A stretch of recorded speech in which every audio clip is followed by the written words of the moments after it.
Salut, c'est David de la team Mistral. Bienvenue sur FPV Noob. Le concept de cette nouvelle chaîne est tout simple. Nous allons accueillir un noob qui va poser des questions auxquelles je suis censé répondre. Questions bien sûr concernant les drones, multirotors, FPV Racing, etc. Nous allons essayer d'être le plus précis possible pour faire découvrir notre passion au plus grand nombre et que ça vous serve aussi à vous quand on vous demande « Eh, c'est quoi un drone? C'est quoi que tu fais ?» de manière à pouvoir t'aider à avoir une réponse plus précise. Donc, aujourd'hui, nous allons accueillir un noob, Chris. Salut. Et comme c'est la première, nous allons même accueillir deux noobs. Raph. Salut. Salut les noobs. N'hésitez pas à laisser en commentaire toutes les questions qui vous passent par la tête. Dans les prochaines vidéos, Raph, Chris ou peut-être quelqu'un d'autre les poseront pour vous et j'y répondrai.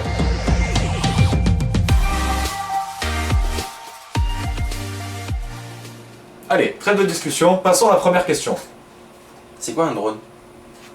Un drone, c'est ça. En fait, pas tout à fait.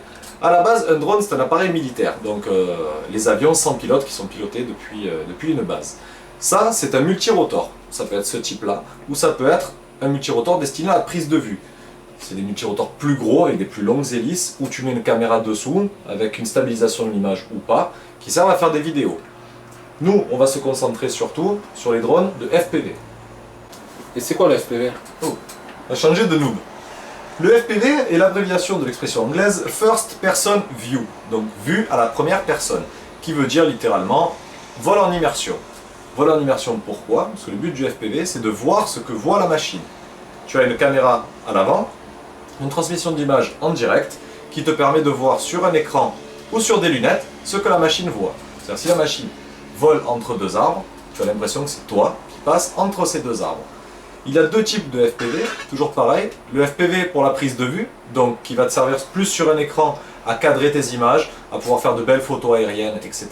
Et le FPV Racing, qui lui est totalement différent, parce que le but, comme son nom l'indique, Racing, de se tirer la bourre entre potes. Après il y a le freestyle, le freeride, mais bon, on restera plus dans l'appellation FPV Racing généraliste, qui permet donc, voilà, à l'aide de cette petite caméra-là, de se prendre pour le pilote. En gros, si vous avez aimé Top Gun, ben c'est vous Maverick, tout simplement. Et ça apporte quoi par rapport à du vol à vue? Par rapport à du vol à vue, le vol à vue, tu as ta radio, tu es statique, donc normal, et tu regardes la machine évoluer dans un univers en face de toi. Beaucoup plus difficile d'appréhender les perspectives, donc si tu veux passer, admettons, derrière un poteau, derrière un drapeau, ça va être plus compliqué, visuellement parlant. Le vol à vue, tu vas te retrouver facilement limité parce que voilà, tu vas regarder ta machine, tu vas faire des flips, tu vas faire des trucs, ça va être rigolo mais sans plus. Quand tu es en immersion, tu es carrément dans la machine, donc clairement tu n'as pas de limite. Ta seule limite c'est les obstacles. Donc quand tu vas voir par exemple une rangée de 3 arbres, tu peux passer entre les arbres et te croire vraiment à l'intérieur. Et là les sensations sont totalement différentes. En gros, le vol à vue c'est comme si tu pilotes une voiture télécommandée mais en l'air, et alors que le vol en immersion c'est comme si tu pilotes un avion de chasse. Et c'est compliqué? Compliqué, oui et non. Si tu te mets de suite en mode comme on vole nous, on va dire, donc avec un mode sans stabilisation, donc totalement manuel, avec des sensibilités très élevées, tu vas donner 2 coups de manche, le drone il va partir dans tous les sens, tu vas pas comprendre. Cependant, il existe pour les débutants justement un mode stabilisé qui permet d'avoir le drone qui se remet à l'horizontale, qui se remet à plat quand tu as peur ou quand tu relâches les manches. Gros avantage, c'est quoi là, si tu as l'impression de prendre trop de vitesse, hop, tu te remets et ça te permet de reprendre confiance en toi. Sinon, aujourd'hui, il existe des simulateurs comme Liftoff ou Freerider qui te permettent de t'entraîner chez toi, sur ton canapé, sur ton ordinateur. Ce qui permet d'éviter de changer des hélices, de casser des pièces, etc. Sinon, si tu veux débuter, tu peux autant débuter à vue, donc avec un petit drone pour apprendre un petit peu les réactions, etc. Et une fois que tu commences à être à l'aise avec tes manches, tu peux passer en immersion.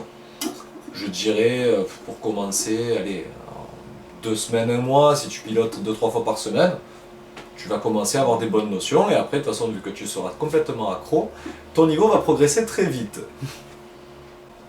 Et ça coûte cher? Oui et non, aussi. Je vais encore répondre de la même manière. Tout dépend du matériel que tu veux. Tu peux débuter le FPV Racing avec du matériel simple, pas très cher. Je parle FPV Racing, vraiment le matériel complet. Tu peux commencer avec 300-350 € en bricolant toi-même. L'avantage quand tu bricoles toi-même, c'est que tu vas bidouiller ton masque FPV, tu vas bidouiller d'autres choses. Et c'est ça qui va te faire économiser de l'argent. Sinon, si tu veux acheter du matériel tout prêt, ne pas te prendre la tête, il faut compter, je dirais aux alentours des 1000 €, grosso modo, en comptant les pièces nécessaires pour ça. Et de quoi on a besoin? Alors, tout simplement, déjà, pour commencer, un multirotor ou quadcopter, etc. Pour faire vite, on se concentrera, nous, sur les quadcopters, donc 4 rotors. Il existe sinon des tricoptères, hexacoptères, pentacoptères, octocoptères. Mais pour le FPV Racing, le plus simple reste ça. Non seulement pour les configurations, mais pour les réparations aussi. Donc, on a besoin d'un multirotor, de lunettes FPV et d'une radiocommande. Voilà, une fois que vous avez ça, vous pouvez voler. Bon, il vous faudra en off un chargeur et des batteries, bien entendu. C'est dangereux? Ça peut être très dangereux. Ce n'est pas un jouet, c'est-à-dire qu'un gamin de 8 ans avec ça, c'est un danger public.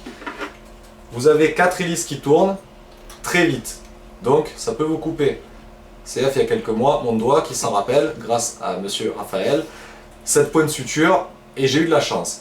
C'est vrai que c'est une machine qui va très vite, ça pèse aux environs de 400-500 grammes, avec une batterie. Vous avez des moteurs qui poussent 1 kg chacun, donc 4 kg de poussée sur une machine de 500 grammes, inutile de préciser que ça accélère très très vite. Donc, ne pas débuter avec quelque chose comme ça, débuter avec quelque chose de plus calme, et faire très attention. Surtout, la plupart des accidents se passent quand on est sur l'ordinateur. Quand vous êtes sur l'ordinateur, que vous faites des réglages, des paramétrages, etc., toujours enlever les hélices. Parce que vous avez des automatismes qui vont se faire, etc. Et quand vous connectez la batterie, des fois vous avez la machine qui part plein gaz. Si elle part plein gaz avec les hélices et qu'elle est sur l'ordi, c'est-à-dire que votre ordi est là, la machine elle est là, ou elle est là. Vous la prenez dans le visage, je vous passe les détails.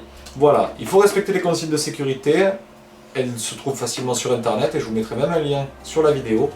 Faites attention, ce n'est pas un jouet, mais putain qu'est-ce que c'est fun! Bon les gars, vous avez d'autres questions? On en a plein. Mais on les garde pour les prochaines vidéos. Allez, merci à tous d'avoir regardé, n'oubliez pas de vous abonner et de partager cette vidéo si elle vous a plu, et à bientôt! À la prochaine.